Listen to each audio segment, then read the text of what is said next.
그리고 백제의 익산 천도설 관련해서 가장 중요한 유적으로 꼽히는 곳이 또 있습니다. 바로 왕궁리 유적인데요. 이번 시간에 왕궁리 유적 발굴 비화를 이병호 선생님하고 같이 한번 다뤄보려고 합니다. 네.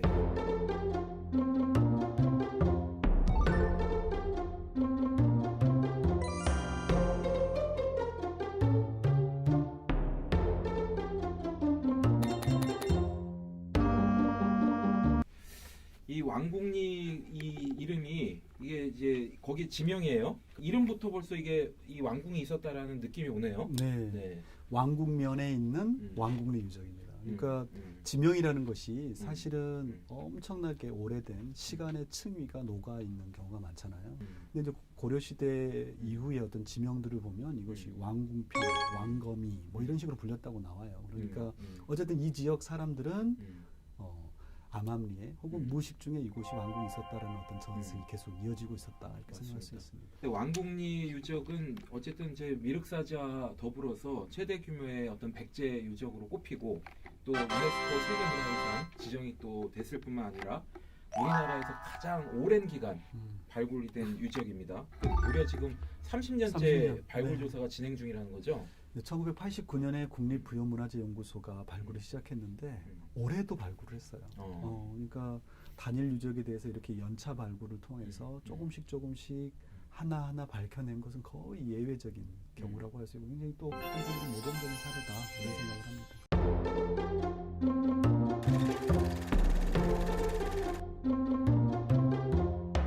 올해 발굴을 하고 있는데 아직까지 근데 이제 왕궁리 유적의 이제 백제사의 수수께끼라고 이제 불리고 있습니다. 왕궁리에서 발견이 된 백제 왕궁 유물들 그리고 그 왕궁의 정체에 대한 다양한 이제 썰들 이런 것들이 있는데 꼭 짚고 넘어가야 되는 재밌는 유적 중에 한 곳이 이제 화장실 백제 고대 화장실 유적입니다.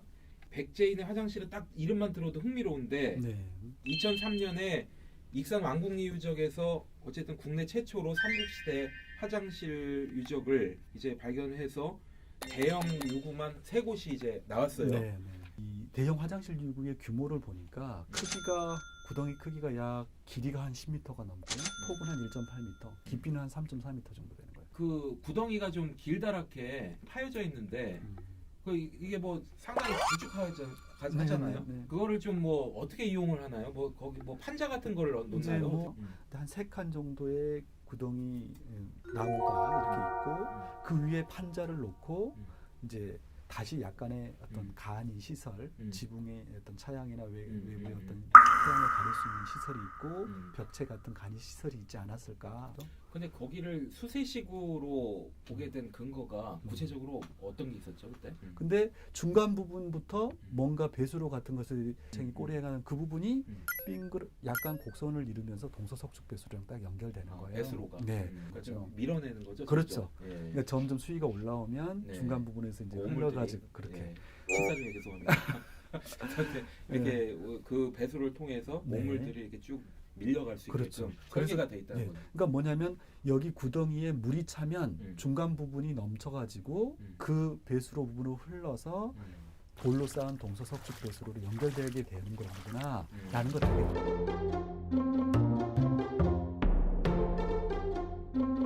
그래서 이제 처음에 뭔지 몰랐죠. 이거.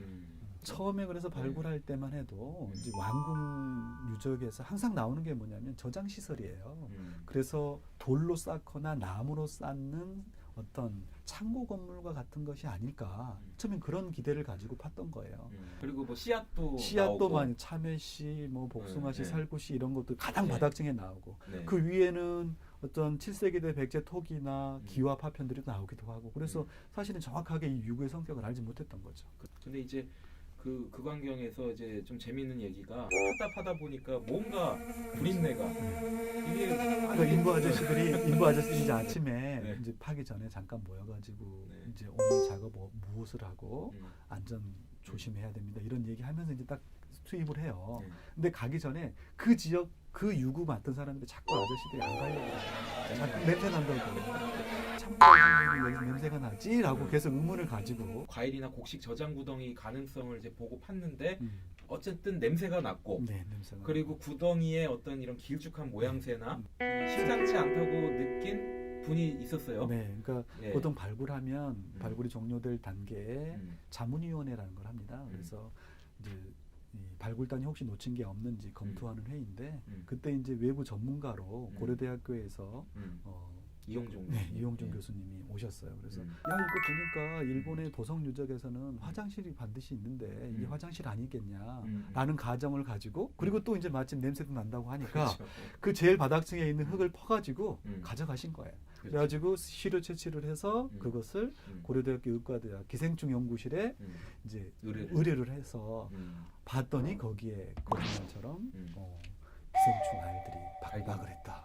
기생충 알이 발견이 되면서 여기가 단순한 저장 구덩이가 아니고 백제인들이 사용했던 화장실이다. 수세식 화장실이다. 네. 라는 이제 결론을 얻게 된 거죠. 그렇죠. 그게 무슨 알이었죠? 무슨 충이었죠? 그러니까 편충, 네. 해충 네. 알이 이제 제일 많았던 것 같고 네. 간흡충 네. 그다음에 이제 알 수 없는 어떤 구더기 알 이런 것들이 같이 나왔다고 다양하게 하죠. 나왔는데 그 다양한 그 기생충들 아까 얘기하신 뭐 회충, 편충, 간흡충 등등 이제 하는데 근데 전반적으로 나와 있는 그 기생충 알의 어떤 종류를 보면 그 당시 사람들이 뭘 먹고 살았는지 이런 거를 알 수가 있다는 거죠. 그렇죠. 편충과 회충이 보니까 고기를 많이 먹었을 때 생기는 기생충이 아니라는 거예요. 네. 그러니까 주로 채식, 그것도 오염된 채소를 먹었을 때 생기는 기생충이라는 거예요. 백제인들은 어떤 그 주로 채식을 했다. 이 대형 수세식 화장실이라고 추정되는 유구 안에서 그런 회충이 나왔다는 것은 기생충이 나왔다는 것은 이것을 주로 이용했던 사람들이 사실은 채식을 했던 사람이 아닐까. 또는 이제 다른 간흡충 같은 경우에도 민물고기를 날로 먹었을 때 생기는 것인데 그걸 이용하는 사람은 어떤 육식을 할 수 있는 사람이기보다는 즉 귀족이나 왕족이기보다는 바로 이제 나중에 알게 됐지만 그 뒤쪽에 대형의 공방 유구가 확인이 됐어요. 그러니까 그런 공방에서 활동하던 공인들이 혹시 이곳을 이용하던 주된 사람이 아닐까 이런 생각까지도 그렇군요. 네. 경주에서도 비슷한 어떤 경주 왕경 유구 일부를 팠더니 그 화장실. 예.